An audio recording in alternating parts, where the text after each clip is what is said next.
Lembre-se de dar o joinha e se inscrever. Isso ajuda muito o canal a crescer e continuar trazendo os audiobooks mais incríveis para você. Seja muito bem-vindo e vamos nos deleitar com os sons da leitura. Introdução, nota do tradutor. Meditações.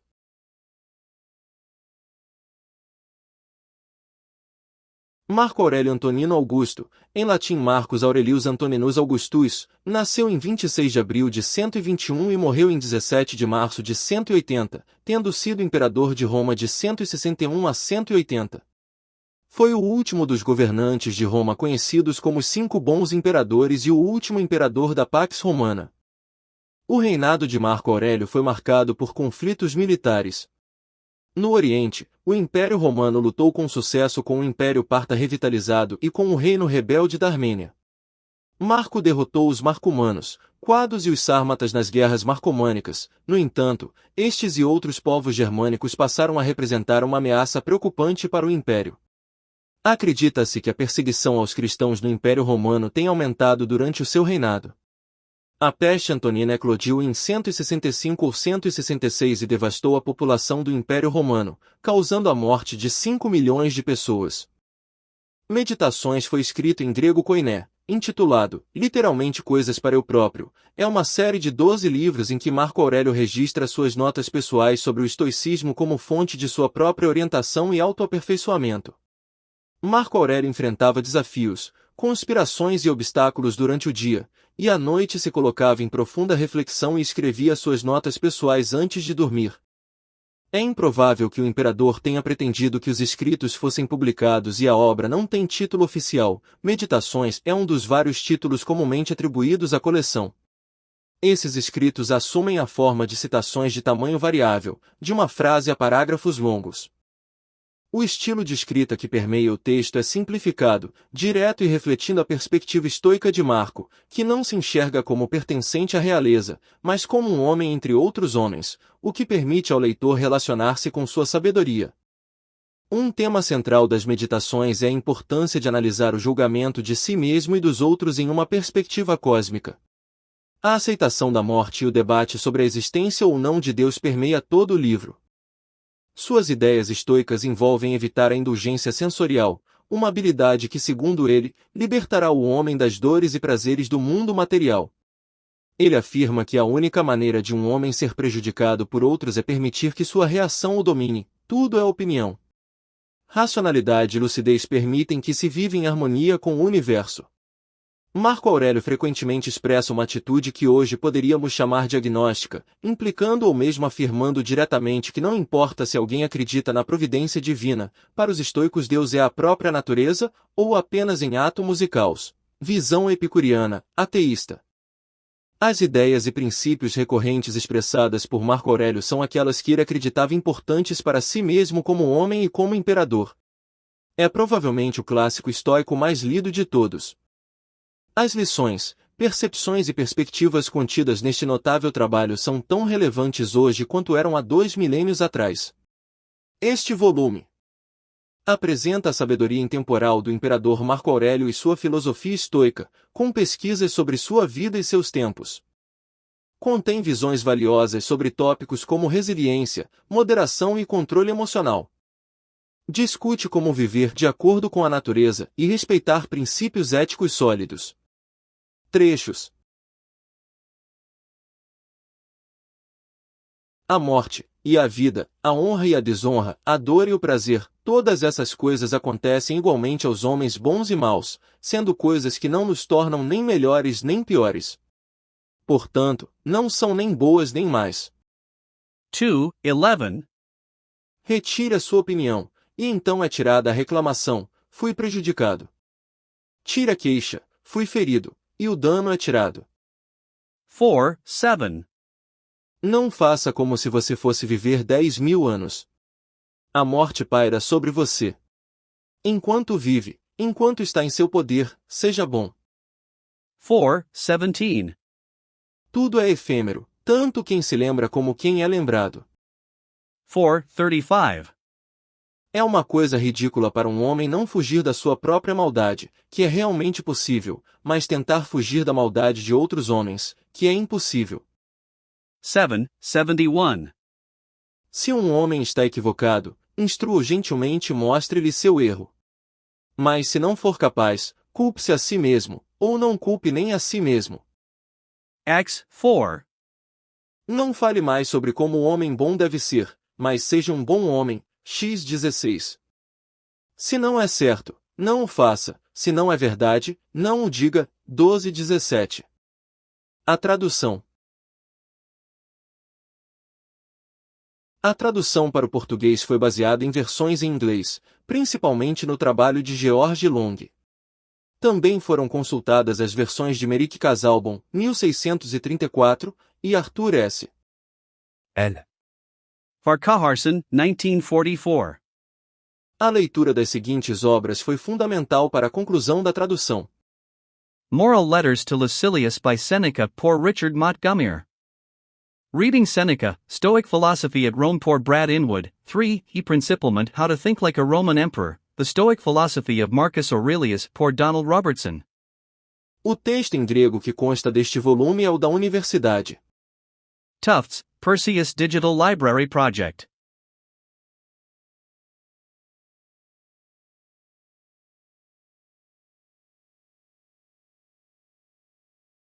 Poucas observações sobre a tradução são necessárias. O uso da segunda pessoa é natural para expressar a relação de proximidade e familiaridade. Nas traduções referidas anteriormente, os editores decidiram também usar a segunda pessoa. Contudo, no português atual, principalmente no Brasil, o uso da terceira pessoa me parece mais adequado à intenção do autor, que escrevia a si próprio. Como consequência, toda a tradução foi feita em terceira pessoa. É importante explicar o termo daimon, muito usado em todo o texto. Daimon, em grego, pode ser traduzido como divindade ou espírito. O nome em latim é daimon, que veio a dar o vocábulo em português demônio. A palavra grega que designa o fenômeno da felicidade é eudaimonia. Ser feliz para os gregos é viver sob a influência de um bom daimon. Assim é a forma como Marco Aurélio se refere a seu daimon. É necessário também esclarecer o termo fortuna fortunae. Para os romanos, se assemelha à nossa sorte ou destino, mas era também uma divindade. O nome comum e o nome próprio são dificilmente distinguíveis, portanto, decidi usar sempre fortuna. Que este livro sirva como amigo, professor e companheiro. Espero que gostem tanto quanto eu. Meditações de Marco Aurélio. Livro I. Do meu avô Verus aprendi bons costumes e o governo do meu temperamento. Da reputação e lembrança de meu pai, modéstia e caráter viril. Da minha mãe, piedade e beneficência, e abstinência, não só das más obras, mas também dos maus pensamentos, e ainda, frugalidade no meu modo de viver, longe dos hábitos dos ricos. Do meu bisavô, não ter frequentado escolas públicas, ter tido bons mestres em casa e saber que em tais coisas o homem deve gastar com liberalidade. Do meu tutor, para não ser nem do time verde nem do time azul nas corridas biga, nem partidário nem do parmularius nem dos cutarius nas lutas dos gladiadores, dele também aprendi a perseverança no trabalho, e a querer pouco, e a trabalhar com as minhas próprias mãos, e a não interferir nos assuntos de outras pessoas, e a não estar disposto a ouvir a calúnia.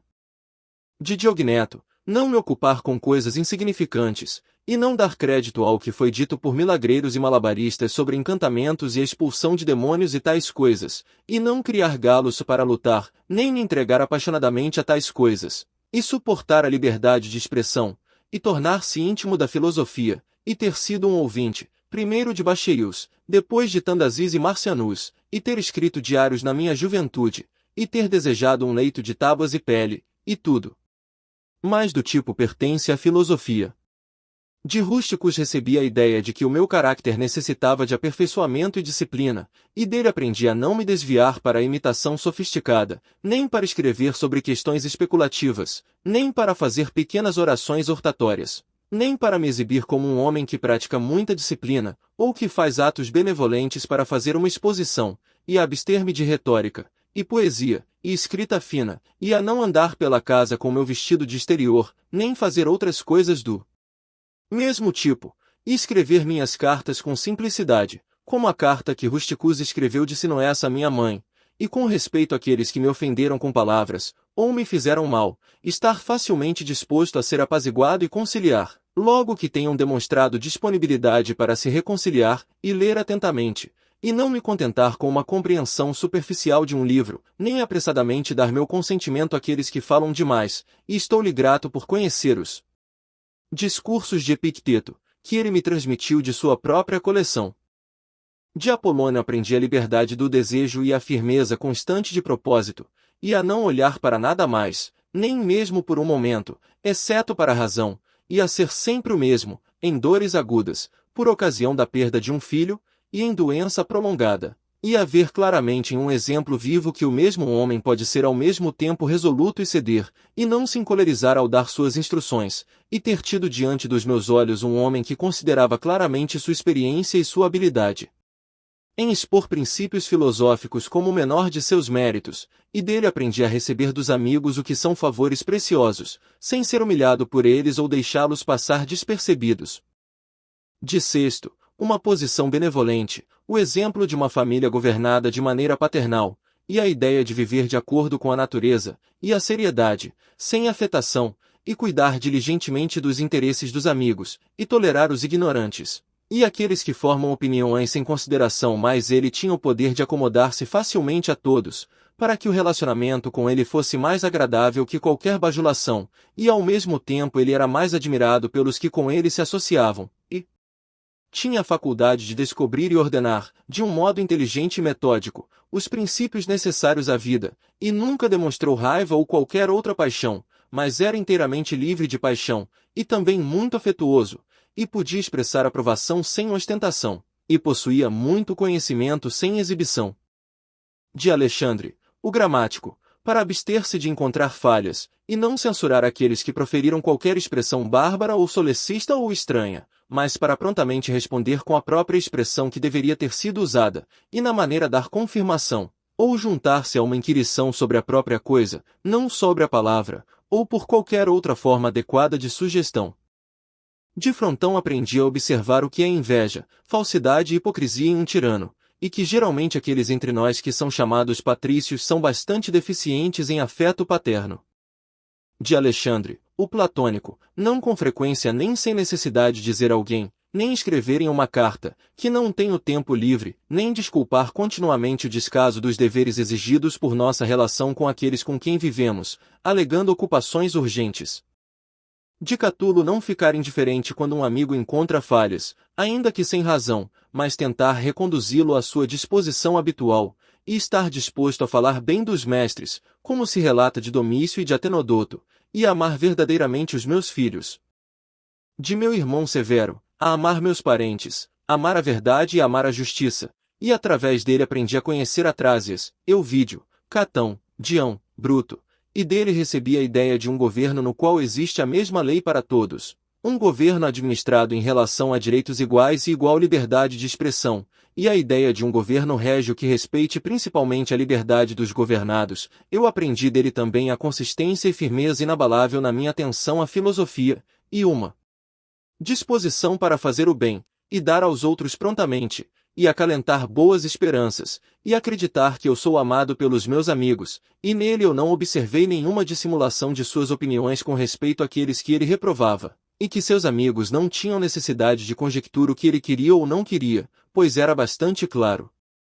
De Máximo aprendi o governo de minha própria vontade, e não me deixar desviar por nada, e a alegria em todas as circunstâncias, assim como na doença, e uma justa combinação no caráter moral de doçura e dignidade, e a fazer o que me foi confiado sem me queixar.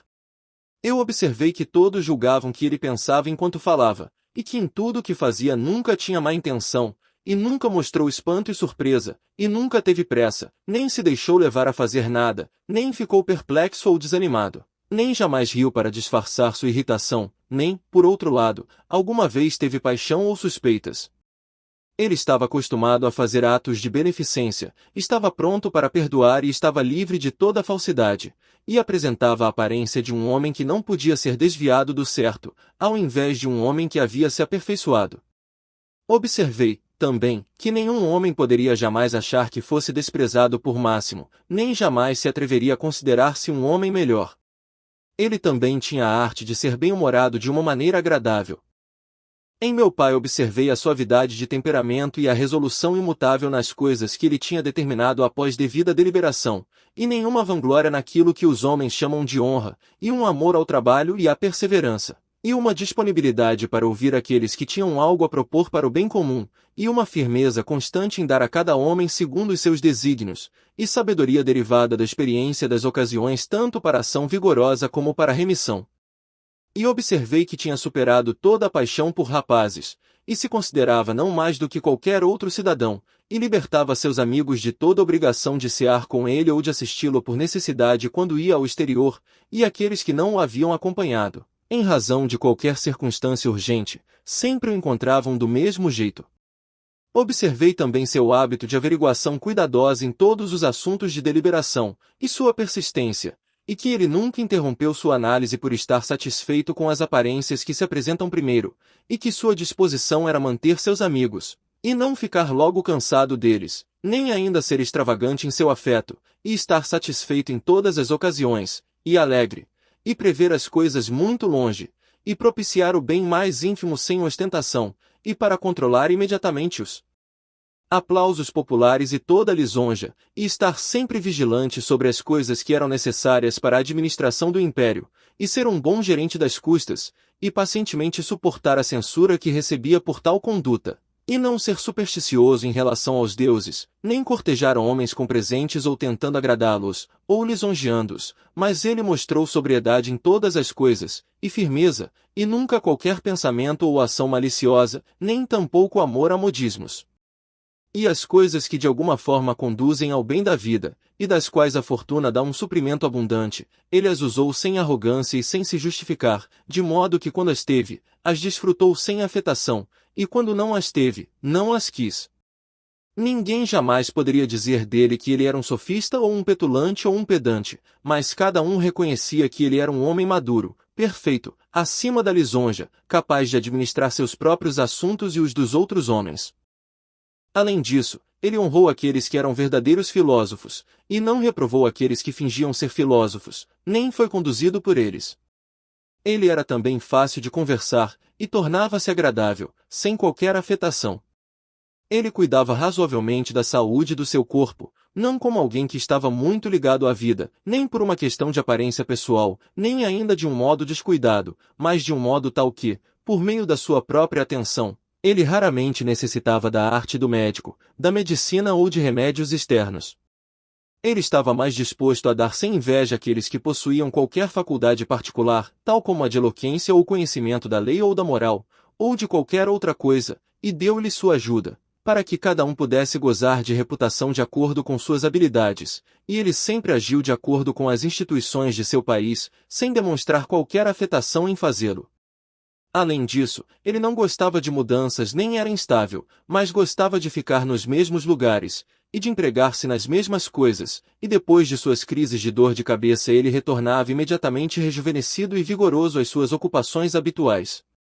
Seus segredos não eram muitos, mas muito poucos e muito raros, e estes apenas sobre assuntos públicos, e ele mostrou prudência e economia na exposição dos espetáculos públicos e na construção de edifícios públicos, suas doações para o povo, e em tais coisas, pois ele era um homem que olhava para o que deveria ser feito, não para a reputação que é obtido por atos de um homem.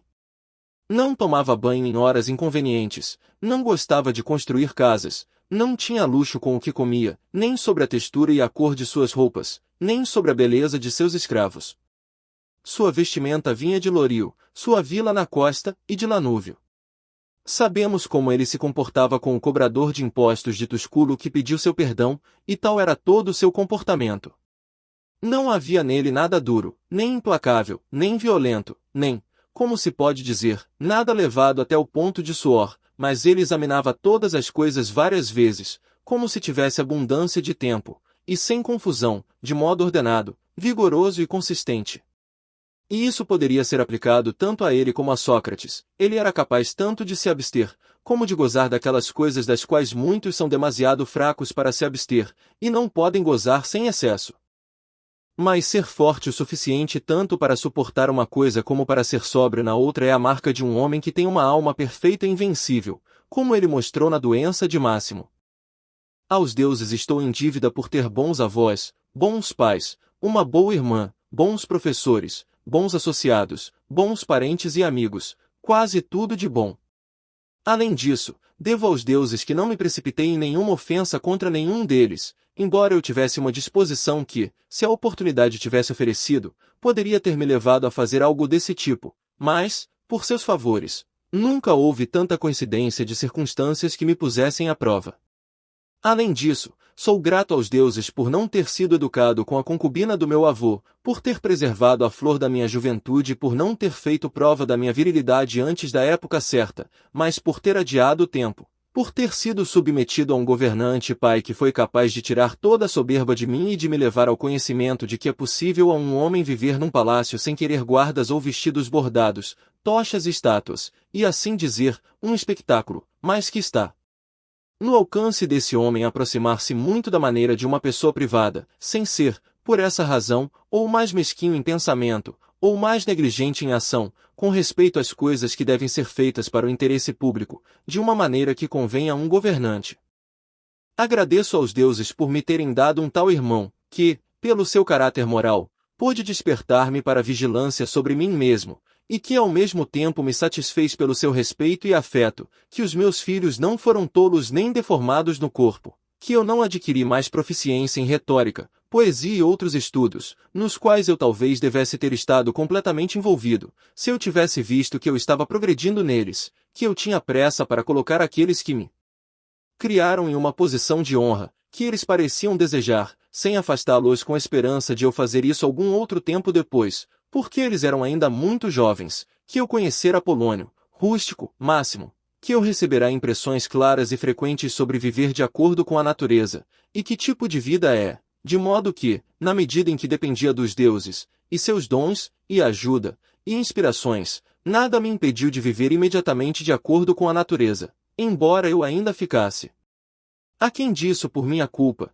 e por não observar as advertências dos deuses, e, eu quase posso dizer, suas instruções diretas, que meu corpo tem resistido tanto tempo em tal tipo de vida, que eu me afastei de Benedita ou Teodoto, e que, depois de ter caído em paixões amorosas, eu fui curado, e, embora eu estivesse frequentemente mal-humorado com o Rústico, eu nunca fiz nada do que tive ocasião de arrepender, que, embora fosse o destino de minha mãe morrer jovem, ela passou os últimos anos de sua vida comigo, que, sempre que eu quisesse ajudar um homem em sua necessidade, ou em qualquer outra ocasião, nunca me foi dito que não tinha os meios para fazê-lo, e que a mesma necessidade nunca aconteceu comigo, para que recebesse algo de outro, que eu tenha tal esposa, tão obediente, tão afetuosa e tão simples, que eu tivera abundância de bons senhores para meus filhos, e que os medicamentos me foram dados por sonhos, tanto outros, como contra o cuspir sangue e a tonturas, e que, quando eu tive uma inclinação à filosofia, eu não caí nas mãos de nenhum sofista, e que eu não perdi meu tempo com escritores de histórias, ou na solução de silogismos, ou me ocupar com a investigação das aparências nos céus, pois todas essas coisas requerem a ajuda dos deuses e fortuna. Entre os Quadino Granua. Livro 2. Comece amanhã dizendo a si mesmo, eu me encontrarei com o intrometido, o ingrato, arrogante, enganador, invejoso, antissocial. Tudo isso acontece com eles por causa de sua ignorância do que é bom e mal. Mas eu, que vi a natureza do bem que é belo, e do mal que é feio, e a natureza do que é maligno, que é semelhante a mim, não o sólido mesmo sangue ou semente, mas que participa da mesma inteligência e mesma parte da divindade, não posso ser ferido por nenhum deles, pois ninguém pode prender em mim o mal, nem posso ficar bravo com o meu próximo, nem o odiar. Porque somos feitos para a cooperação, assim como pés, como mãos, como pálpebras, como as linhas dos dentes superiores e inferiores. Agir uns contra os outros, portanto, é contrário à natureza, e agir uns contra os outros é importunar-se e desviar-se. O que quer que eu seja, eu sou um pouco de carne e osso, e a parte que reina. Jogue fora os seus livros, não se distraia mais, isso não é permitido, mas, como se estivesse agora morrendo, despreze a carne, é sangue, ossos e tecido, uma conjuntura de nervos, veias e artérias. Veja também a respiração, que tipo de coisa é, ar, e nem sempre o mesmo, mas cada momento emitido e novamente aspirado. O terceiro, então, é a parte que rege. Considere assim: você é um homem de idade, não mais deixe que isso seja escravizador, não mais seja puxado pelas linhas como um fantoche para movimentos antissociais, não fique mais insatisfeito com sua sorte atual, ou hesite com o futuro. Tudo que vem dos deuses está cheio de providência. O que é da fortuna não está separado da natureza ou sem interligação e inflexão com as coisas que são ordenadas pela providência. De lá todas as coisas fluem, e há além da necessidade, e aquilo que é para a vantagem de todo o universo, do qual você é uma parte. Mas isso é bom para cada parte da natureza que a natureza do todo traz, e o que serve para sustentar esta natureza. Agora o universo é preservado, assim como pelas mudanças dos elementos, assim como pelas mudanças das coisas compostas dos elementos. Que estes princípios sejam suficientes para você, que sejam sempre opiniões firmes. Mas rejeite a sede dos livros, para que não morra murmurando, mas alegremente, verdadeiramente, e de coração seja grato aos deuses. Lembre-se de quanto tempo você tem postergado estas coisas, e quantas vezes você tem recebido uma oportunidade dos deuses, e ainda assim não a tem usado. Você deve agora finalmente perceber de que universo você é uma parte, e de que mestre do universo sua existência é um efluxo, e que um limite de tempo foi fixado para você, que se você não usar para limpar as nuvens de seu espírito, ele vai, e você vai, e ele nunca mais voltará. Cada momento pense firmemente como um romano e homem para fazer o que você tem em mãos com perfeita e simples dignidade, e sentimento de afeto, e liberdade, e justiça, e para dar a si mesmo descanso de todos os outros pensamentos. E você se aliviará se fizer cada ato de sua vida como se fosse o último, deixando de lado todo descuido e aversão passional aos mandamentos da razão, e toda hipocrisia, amor próprio e insatisfação com a parte que foi dada a você. Você vê quão poucas são as coisas, as quais um homem precisa seguir para ser capaz de viver uma vida que flui em tranquilidade como a dos deuses, pois os deuses por sua parte não exigirão nada mais daquele que observa essas coisas. Faça mal a você mesmo, faz mal a você mesmo, minha alma, mas não terá mais a oportunidade de honrar-se a si mesmo. A vida de cada homem é suficiente. Mas a sua está quase terminada, embora a sua alma não reverencie a si mesma, mas coloque a sua felicidade nas almas dos outros. As coisas externas que recaem sobre você o distraem? Dê a si mesmo tempo para aprender algo novo e bom, e deixe de ser rodopiado como um peão. Mas então você também deve evitar ser levado para o outro lado, pois esses também são insignificantes que se cansaram na vida pela sua atividade, e ainda não têm nenhum objeto ao qual dirigir cada um dos seus passos, e, em uma palavra, todos os seus pensamentos. O fracasso em observar o que está na mente de outro raramente fez um homem infeliz, mas aqueles que não observam os movimentos de suas próprias mentes devem ser necessariamente infelizes. Isto você deve sempre ter em mente: qual é a natureza do todo, e qual é a minha natureza, e como isto está relacionado com aquilo, e que tipo de parte é de que tipo de todo, e que não há ninguém que o impeça de sempre fazer e dizer as coisas que são de acordo com a natureza da qual você é uma parte. Teofrasto, em sua comparação de maus feitos, uma comparação como se faria de acordo com as noções comuns da humanidade, diz, como um verdadeiro filósofo, que as ofensas que são cometidas pelo desejo são mais culpáveis do que aquelas que são cometidas pela ira. Pois aquele que se excita com a ira parece afastar-se da razão com uma certa dor e contração inconsciente, mas aquele que ofende pelo prazer, sendo dominado pelo prazer, parece estar de uma maneira mais desmedida e mais feminina em suas ofensas. Com razão, então, e de uma forma digna de filosofia, ele disse que a ofensa que é cometida por prazer é mais censurável do que aquela que é cometida pela dor, e no conjunto, uma é mais como uma pessoa que foi injustiçada primeiro e através da dor é compelida a ficar irritada, mas a outra é movida pelo seu próprio impulso de fazer o mal, sendo levada a fazer algo pelo prazer. Uma vez que é possível que se retire da vida neste exato momento, controle todos os atos e pensamentos em concordância. Mas sair do meio dos homens, se há deuses, não é uma coisa a temer, pois os deuses não o envolverão no mal, mas se realmente não existem, ou se eles não têm preocupação com assuntos humanos, que é para mim viver em um universo sem deuses ou sem providência. Mas na verdade eles existem, e eles se importam com as coisas humanas, e eles puseram todos os recursos ao alcance do homem para capacitá-lo a não cair em males reais. E, quanto ao resto, se existisse algo de mal, eles teriam providenciado para que isso também estivesse totalmente no poder de um homem de não cair nele. Agora, o que não torna um homem pior? Como pode piorar a vida de um homem? Mas nem por ignorância, nem, tendo conhecimento, mas não o poder de proteger contra ou corrigir essas coisas, é possível que a natureza do universo tenha negligenciado essas coisas, nem é possível que ele tenha cometido um erro tão grande, seja por falta de poder ou falta de habilidade, que o bem e o mal devem ocorrer indiscriminadamente para o bom e o mal. Mas a morte certamente, e a vida, a honra e a desonra, a dor e o prazer, todas essas coisas acontecem igualmente aos homens bons e maus, sendo coisas que não nos tornam nem melhores nem piores. Portanto, não são nem boas nem más. Quão rapidamente todas as coisas desaparecem, no universo os próprios corpos, mas com o tempo a lembrança deles.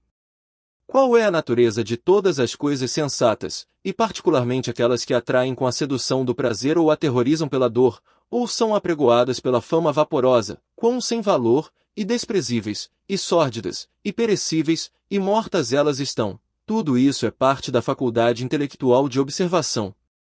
Observe também de quem são essas opiniões e vozes, o que é a morte, e o fato de que, se o ser humano olhar para ela em si mesmo, e pela força abstrata da reflexão determinar em suas partes todas as coisas que nela se apresentam à imaginação, então a considerará como nada mais que uma atividade da natureza, e se alguém tiver medo de uma atividade da natureza, será uma criança. No entanto, essa não é apenas uma atividade da natureza, mas é também uma coisa que conduz aos propósitos da natureza. Observe também como o homem se aproxima da divindade.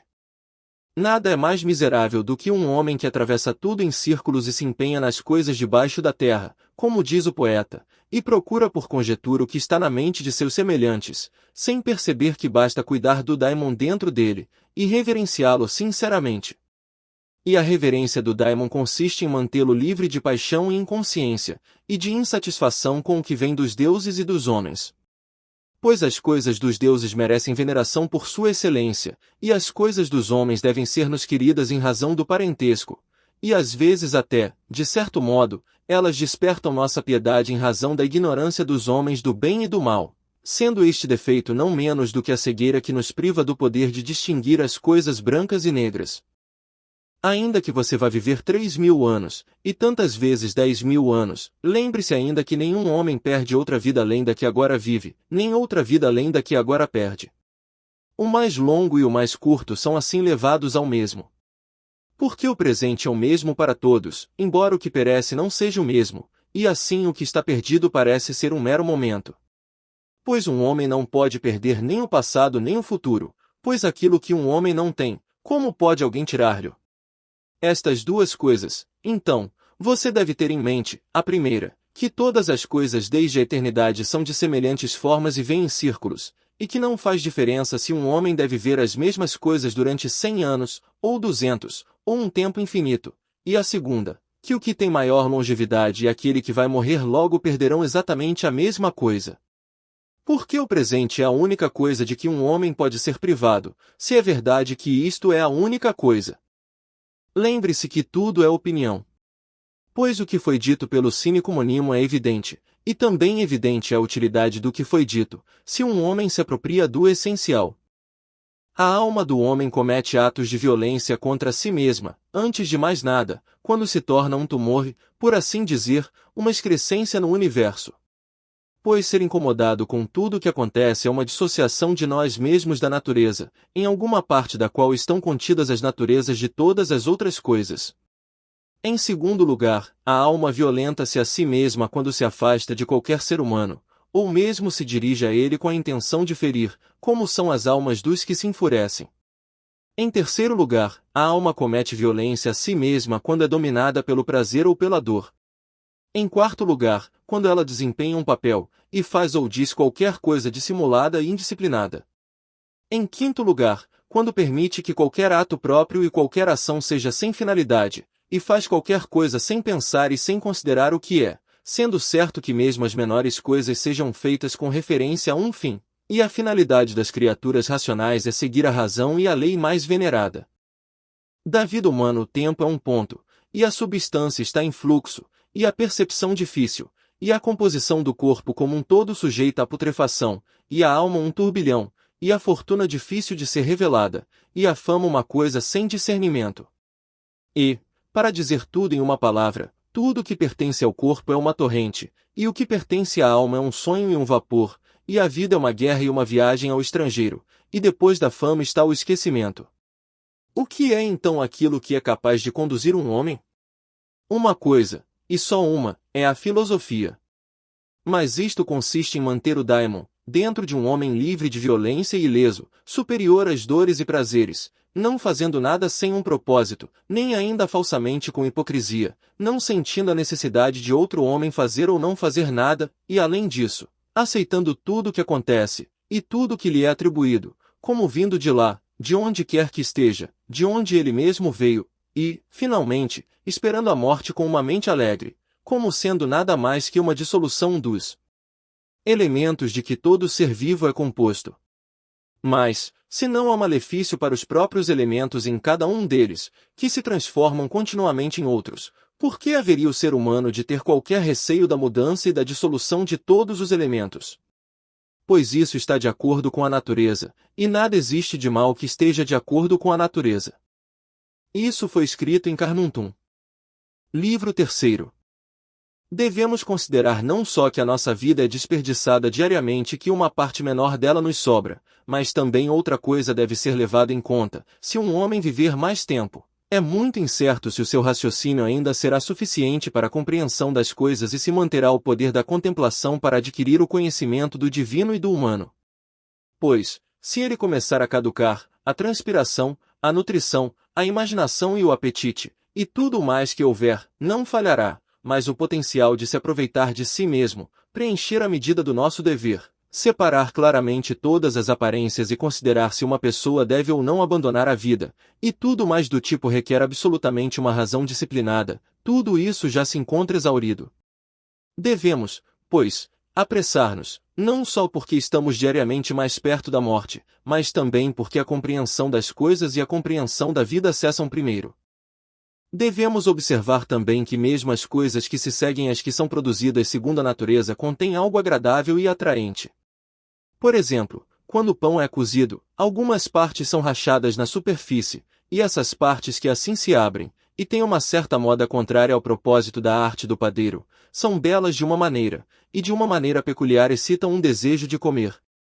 E novamente, os figos, quando estão bem maduros, se abrem, e nas azeitonas maduras, a própria circunstância de estarem perto da podridão acrescenta uma beleza peculiar ao fruto.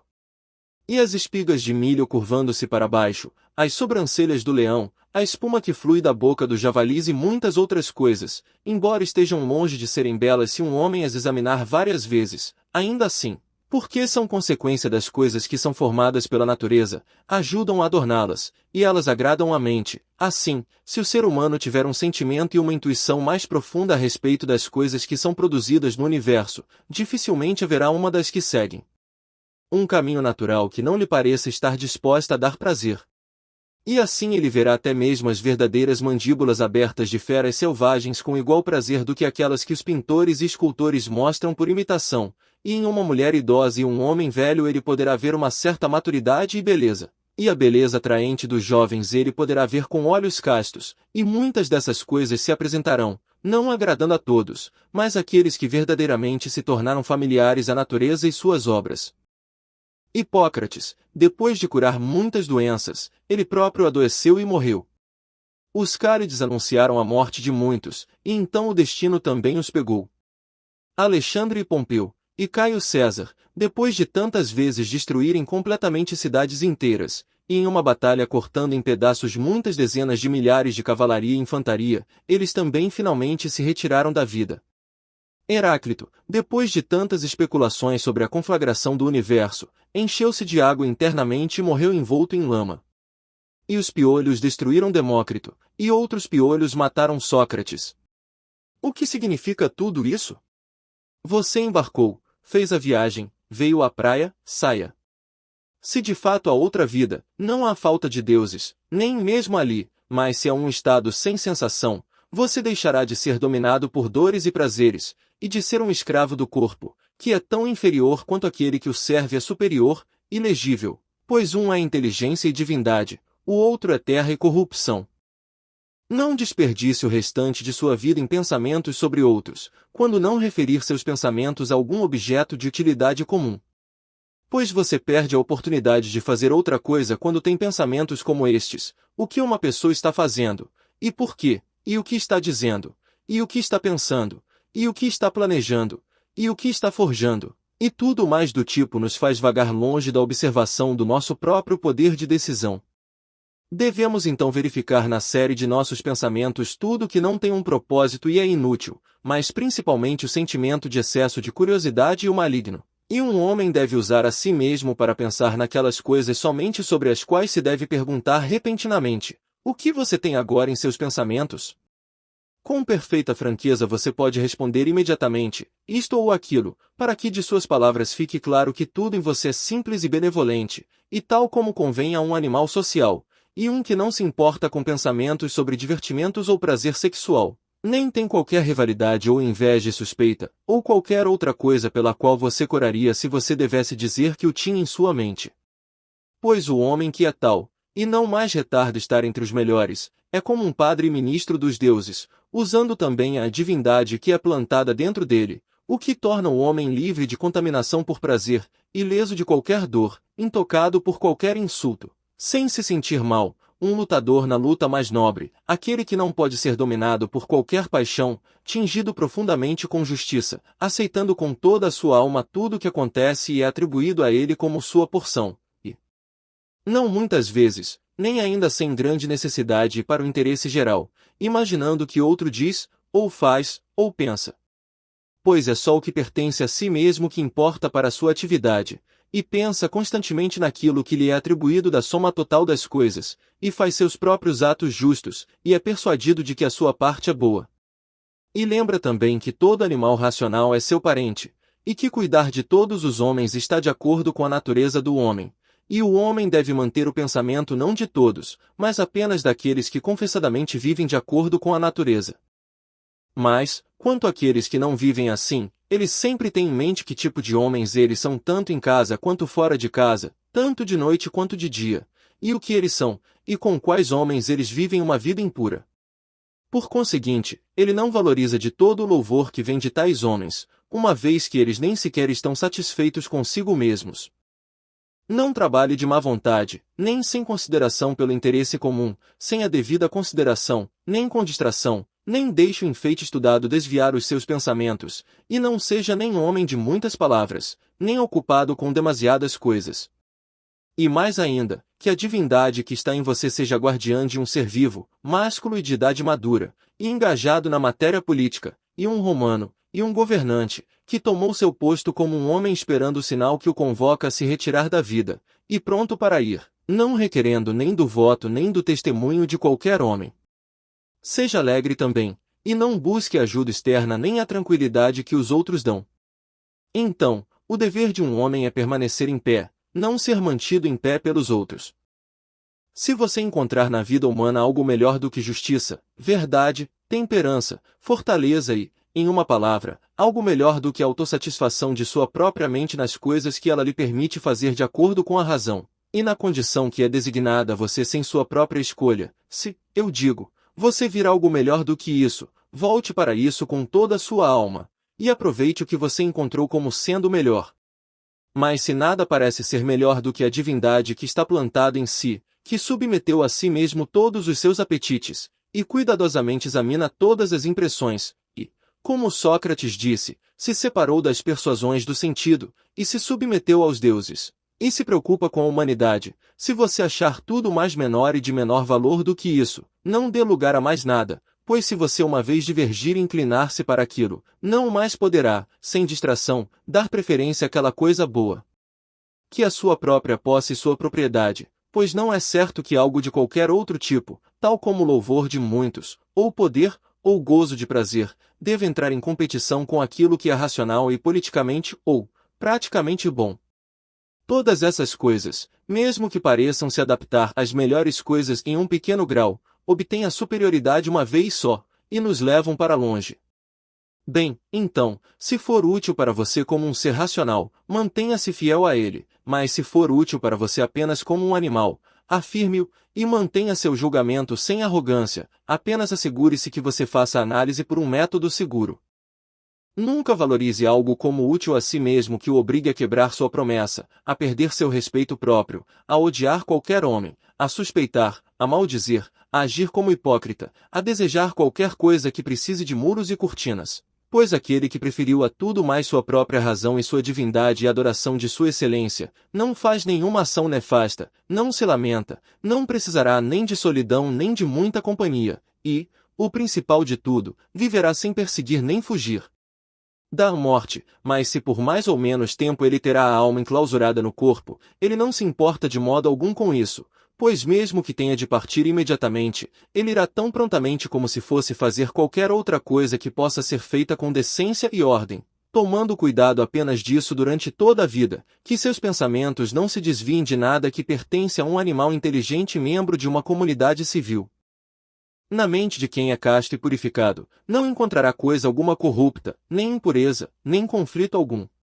Nem sua vida é incompleta quando o destino o alcança, como se pode dizer de um ator que deixa o palco antes de concluir e encerrar a peça.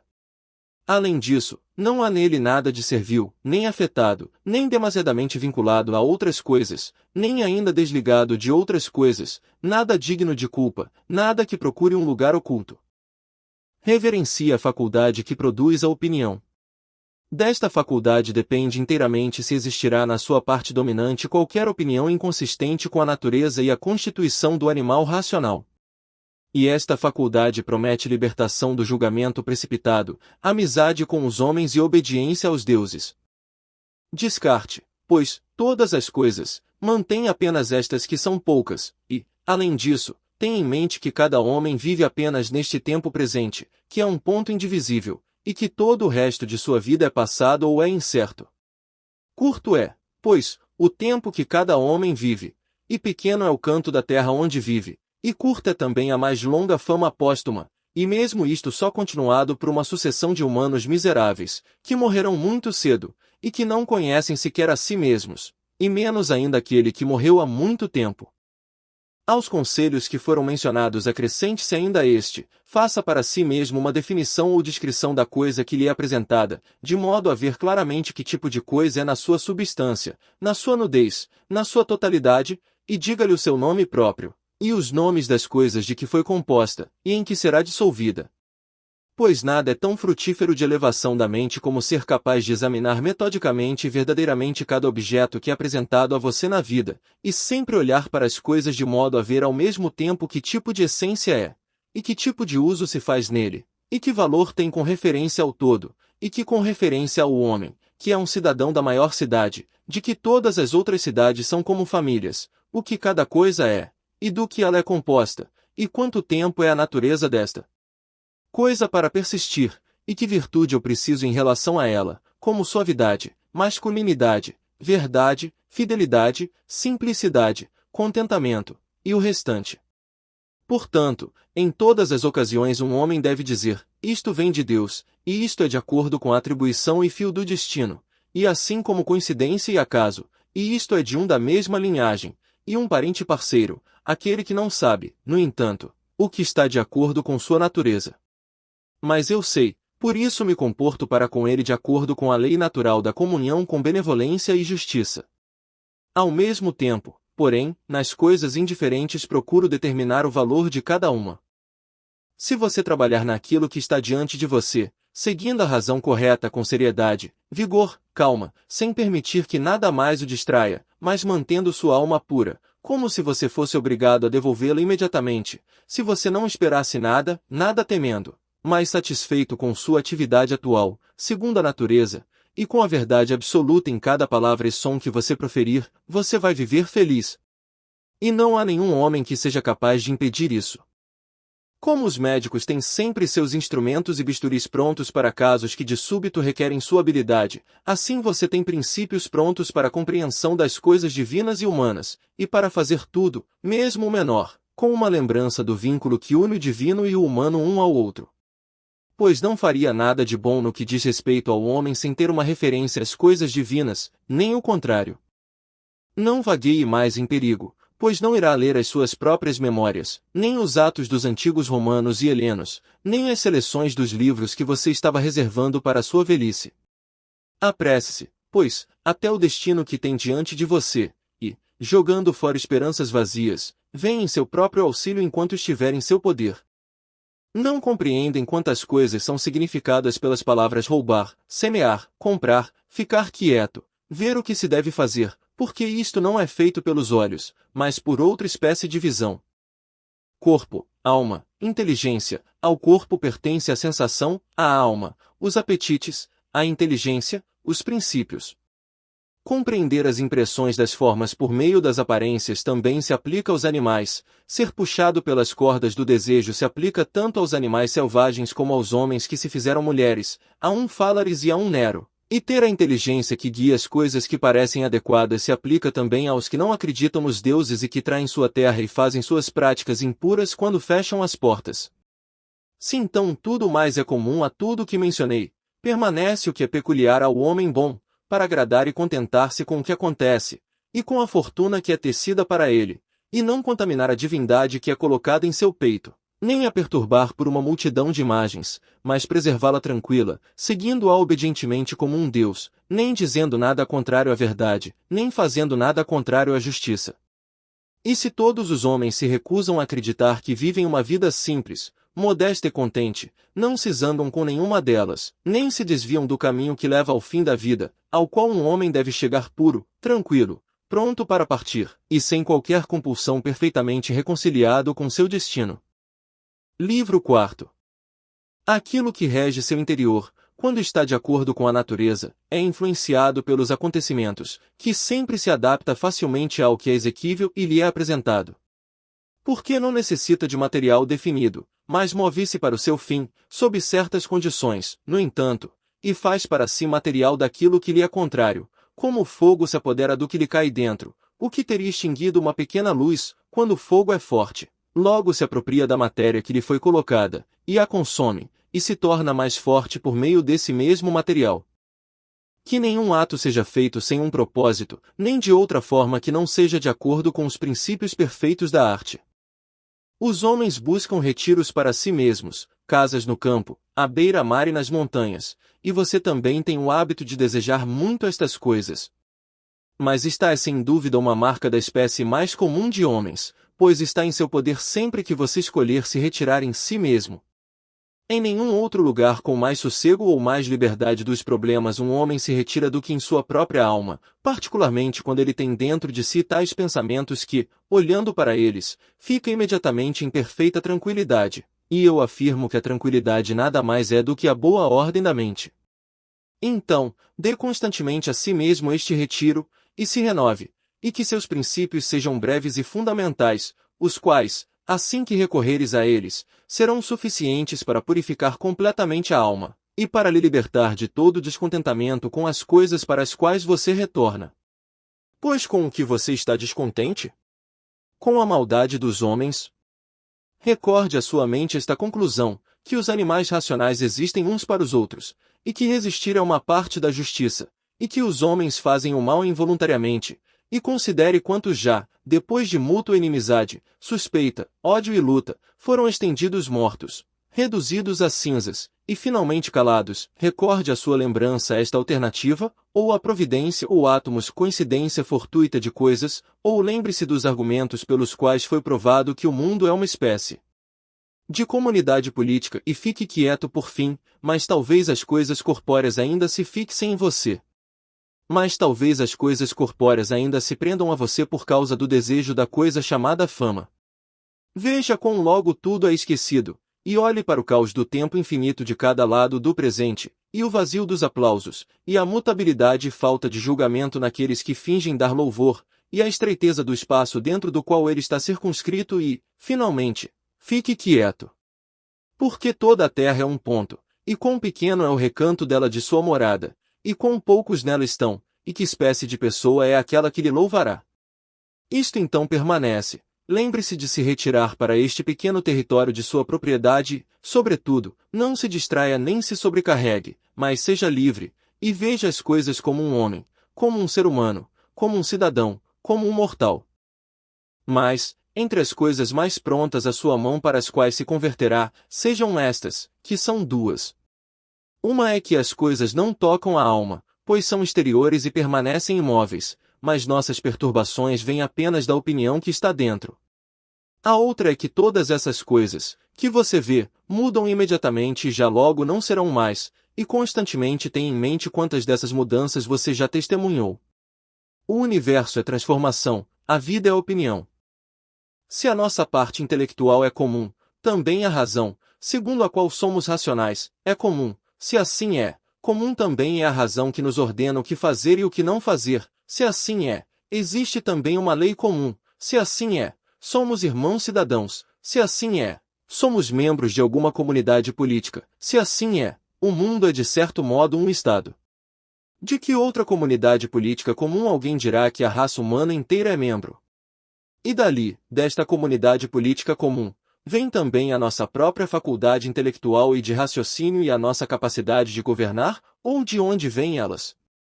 Assim como a minha parte terrena é uma porção que me é dada de certa terra, e a que é líquida de outro elemento, e a que é quente e ardente de alguma fonte peculiar, porque nada sai do nada, como nada retorna também à inexistência, assim também a parte intelectual vem de alguma fonte. A morte é tal como a criação é. Um mistério da natureza, composição a partir dos mesmos elementos, e uma decomposição nos mesmos, e de modo algum uma coisa da qual qualquer homem deveria se envergonhar, pois não é contrária à natureza de um animal sensato, e não contrária à razão da nossa constituição. É natural que estas coisas sejam feitas por tais pessoas, é uma questão de necessidade, e se um homem não a quiser ter, não permitirá que a figueira tenha seu fruto. Mas, por favor, tenha isso em mente, que dentro de pouco tempo tanto você quanto ele estarão mortos, e logo nem mesmo seus nomes serão lembrados. Retire a sua opinião, e então é tirada a reclamação, fui prejudicado. Tira a queixa, fui ferido, e o dano é tirado. O que não torna um homem pior do que era, também não piora a sua vida, nem o prejudica de fora ou de dentro. A natureza daquilo que é universalmente útil foi compelida a fazer isso. Considere que tudo o que acontece, acontece justamente, e se você observar cuidadosamente, você vai achar isso mesmo. Eu não digo apenas com respeito à continuidade da série de coisas, mas com respeito ao que é justo, e como se fosse feito por alguém que atribui a cada coisa seu valor. Observe então como você começou, e o que quer que você faça, faça-o em conjunto com isto, o ser bom, e no senso em que um homem é devidamente compreendido como sendo bom. Mantenha-se fiel a isso em cada ação.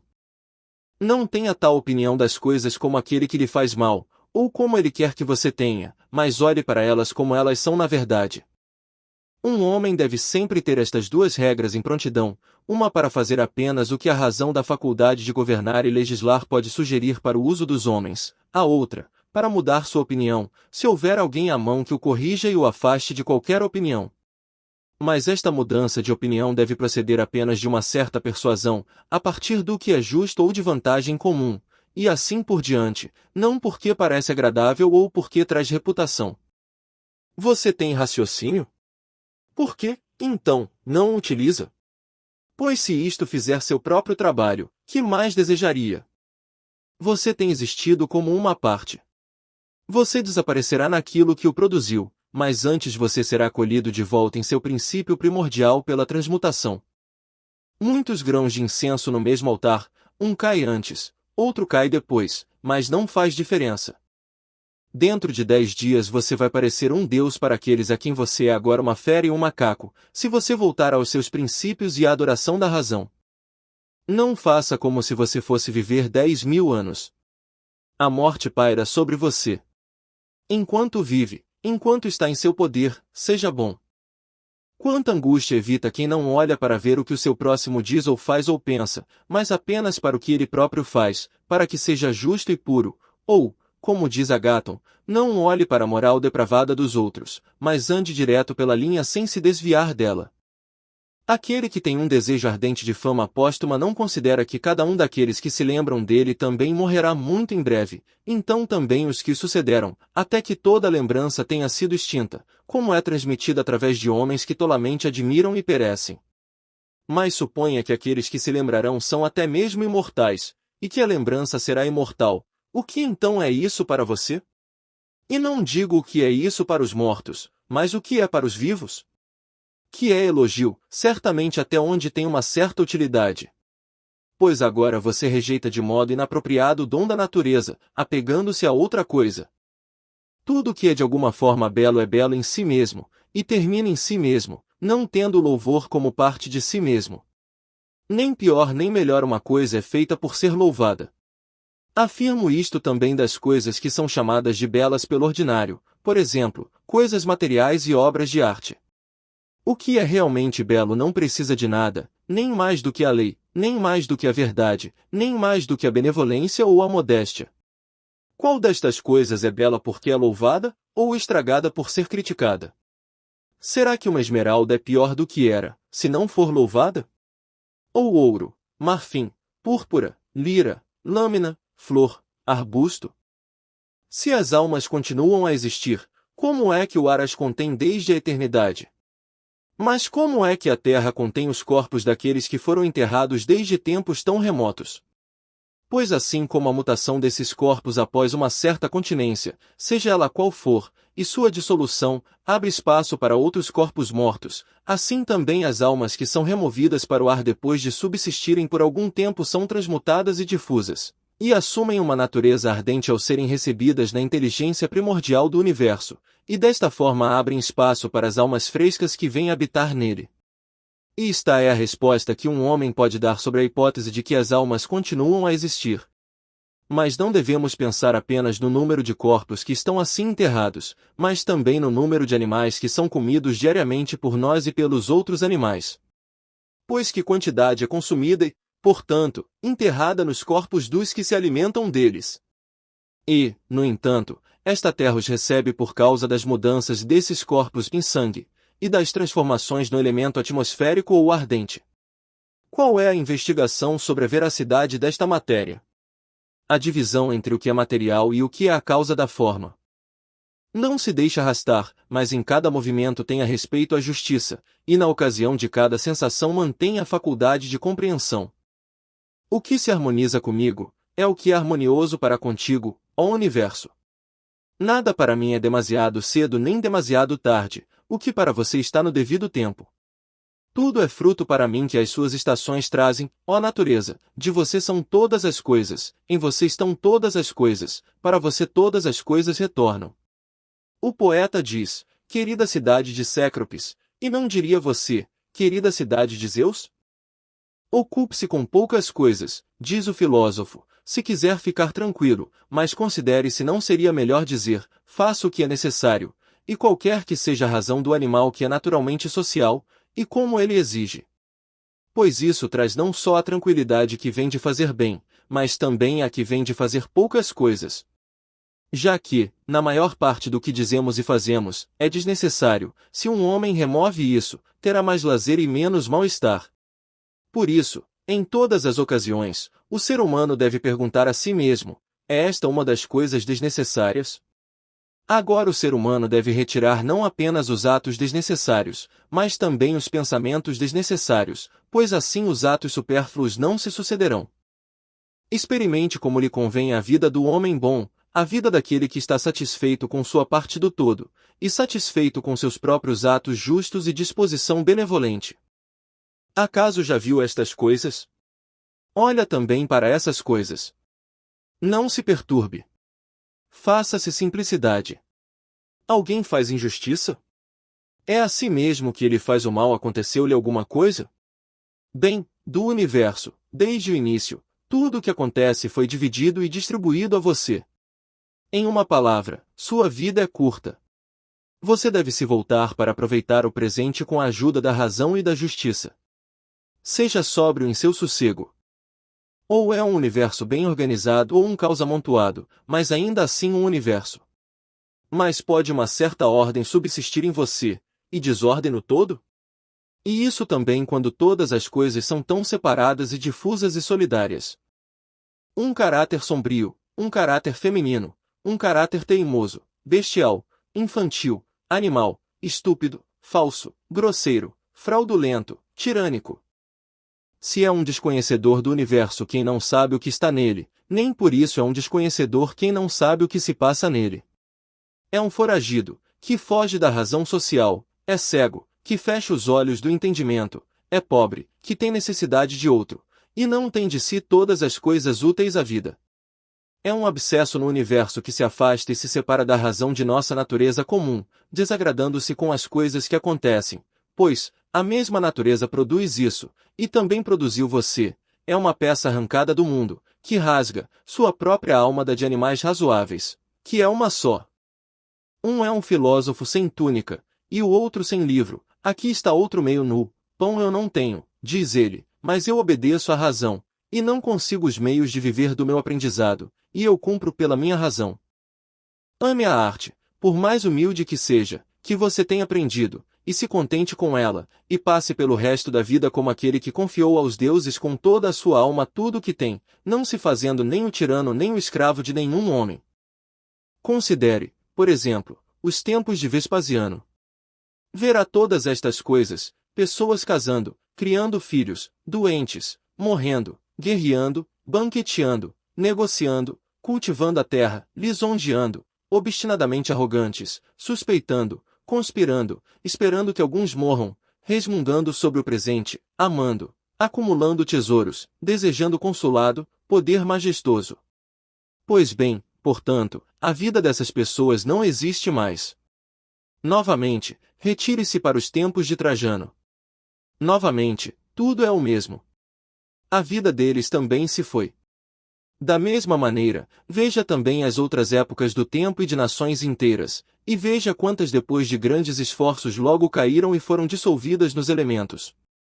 Mas principalmente você deve pensar naqueles que você mesmo conheceu se distraindo sobre coisas inúteis, negligenciando fazer o que estava de acordo com sua própria constituição, e se agarre firmemente a isso e se contente com isso. E aqui é necessário lembrar que a atenção dada a tudo tem seu próprio valor e proporção. Pois assim não ficará insatisfeito, se você se aplicar a assuntos menores que não são apropriados. As palavras que eram anteriormente familiares são agora antiquadas, assim também os nomes daqueles que eram famosos de antigamente, são agora de uma certa maneira antiquados, Camilo, Caeso, Volso, Leonato, e um pouco depois também Cipião e Catão, então Augusto, então também Adriano e Antonino. Porque todas as coisas logo passam e se tornam um mero conto, e o esquecimento completo logo as enterra. E digo isto daqueles que brilharam de uma maneira maravilhosa. Pois o resto, assim que eles sopram seu último fôlego, eles se vão, e nenhum homem fala deles. E, para concluir o assunto, o que é até mesmo uma lembrança eterna? Um mero nada. O que então é aquilo sobre o qual devemos empregar nossas sérias aflições? Uma coisa é esta, pensamentos justos, atos sociais, palavras que nunca mentem, e uma disposição que aceita de bom grado tudo o que acontece, se necessário, como de costume, como proveniente de um princípio e de uma fonte da mesma espécie. Entregue-se voluntariamente a Cloto, permitindo que ela teça seu fio condutor em tudo o que ela quiser. Tudo é efêmero, tanto quem se lembra como o que é lembrado. Observe constantemente que todas as coisas acontecem pela mudança, e acostume-se a considerar que a natureza do universo não ama nada tanto quanto mudar as coisas que são e fazer coisas novas como elas. Porque tudo o que existe é de certo modo a semente do que será. Mas você está pensando apenas em sementes que são lançadas na terra ou em um útero, mas esta é uma noção muito rudimentar. Você morrerá logo, e você ainda não é singelo, nem livre de perturbações, nem sem receio de ser ferido por coisas externas, nem disposto gentilmente para com todos, nem você ainda coloca sabedoria apenas em agir com justiça. Examine os princípios dominantes dos homens, mesmo os dos sábios, que tipo de coisas eles evitam, e que tipo eles perseguem. O que é mal para você não se sustenta no princípio dominante de outro, nem ainda em qualquer mutação de sua cobertura corpórea. Onde está então? É nessa parte de você que subsiste o poder de formar opiniões sobre os males. Que esse poder, então, não forme tais opiniões, e tudo está bem. E se o que está mais próximo a isso, o corpo humano, é cortado, queimado, preenchido de matéria e podridão, que a parte que forma opiniões sobre essas coisas seja silenciosa, isto é, que ela julgue que nada é mal ou bom pode ocorrer igualmente com o homem mau e o bom. Pois o que acontece igualmente com aquele que vive contrariamente à natureza e com aquele que vive segundo a natureza, não é nem conforme a natureza nem contrário à natureza. Constantemente considere o universo como um ser vivo, tendo uma substância e uma alma, e observe como todas as coisas têm referência a uma só percepção, a percepção deste ser vivo, e como todas as coisas agem com um só movimento, e como todas as coisas são as causas colaboradoras de todas as coisas que existem. Observe também o contínuo girar do fio e a contextura da teia. Você é uma pequena alma carregando um cadáver, como dizia Epíteto. Não é mal que as coisas mudem, nem bem que as coisas subsistam em decorrência da mudança. O tempo é como um rio feito dos acontecimentos que ocorrem, e um riacho violento, porque assim que uma coisa é vista, é levada, e outra vem em seu lugar, e isto também será levado. Tudo o que acontece é tão familiar e conhecido como a rosa na primavera e o fruto no verão, porque assim é a doença, e a morte, e a calúnia, e a traição, e qualquer outra coisa que os faça loucos ou os perturbe. Na série de coisas, as que se seguem estão sempre bem ajustadas às que foram antes, pois esta série não é como uma mera enumeração de coisas desarticuladas, que tem apenas uma sequência necessária, mas é uma conexão racional. E como todas as coisas existentes estão ordenadas harmoniosamente, assim as que se materializam não apresentam mera sucessão, mas uma certa e maravilhosa ligação. Lembre-se sempre do ditado de Heráclito, que a morte da terra é para se tornar água, e a morte da água é para se tornar ar, e a morte do ar é para se tornar fogo, e vice-versa.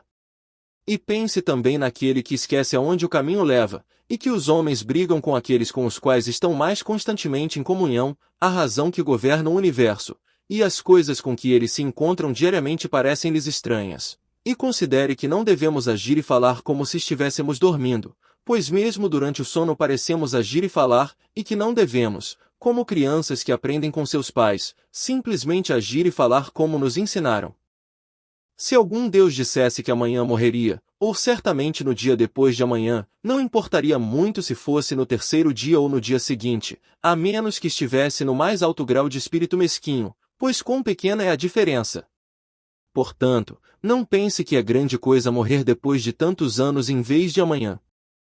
Pense continuamente quantos médicos morrem depois de muitas vezes contraírem suas sobrancelhas sobre os doentes, e quantos astrólogos depois de preverem com grandes fingimentos a morte de outros, e quantos filósofos depois de intermináveis discursos sobre morte ou imortalidade, quantos heróis depois de matarem milhares, e quantos tiranos que têm usado seu poder sobre a vida de homens com terrível insolência, como se fossem imortais, e quantas cidades estão completamente mortas, por assim dizer. Hélice, Pompeia e Herculano, e mais uma infinidade de outras. Acrescenta ao cômputo todos os que conheceu, um após o outro. Um homem, depois de enterrar outro, foi sepultado morto, e outro enterra-o, e tudo isso em pouco tempo. Para concluir, observe sempre como são efêmeras e inúteis as coisas humanas, e o que era ontem um pouco de esperma, amanhã será uma múmia ou cinzas. Passe então por este pequeno espaço de tempo em conformidade com a natureza, e termina sua jornada em plenitude, como uma azeitona cai quando está madura, abençoando a natureza que a produziu, e agradecendo a árvore em que cresceu. Seja como o promontório contra o qual as ondas se quebram continuamente, contudo, ele permanece firme e doma a fúria da água que o circunda. Estou infeliz porque isso aconteceu comigo? Assim não, mas feliz estou eu, embora isso tenha acontecido comigo, porque continuo livre da dor, nem esmagado pelo presente, nem temendo o futuro. Pois uma coisa como esta poderia ter acontecido a todo homem, mas todo homem não teria continuado livre da dor em tal ocasião. Porque, então, isso é mais uma desgraça do que uma boa fortuna. E você, em todos os casos, chama isso de infortúnio de um homem, o que não é um afastamento da natureza do homem. E uma coisa lhe parece ser um desvio da natureza humana, quando não é contrária à vontade da natureza humana. Bem, você sabe a vontade da natureza. Será então que isso que aconteceu o impedirá de ser justo, magnânimo, temperado, prudente, cauteloso, seguro contra opiniões inconsideradas e falsidade, impedirá que você tenha modéstia, liberdade, e tudo mais, pela presença do qual a natureza do homem alcança tudo que é sua? Lembre-se também em cada ocasião que o leva à irritação aplicar este princípio, não que isto seja um infortúnio, mas que suportá-lo nobremente é boa sorte. É uma ajuda grosseira, mas ainda assim útil para o desprezo pela morte, passar em revista aqueles que se mantiveram com tenacidade na vida. O que ganharam, então, mais do que aqueles que morreram cedo?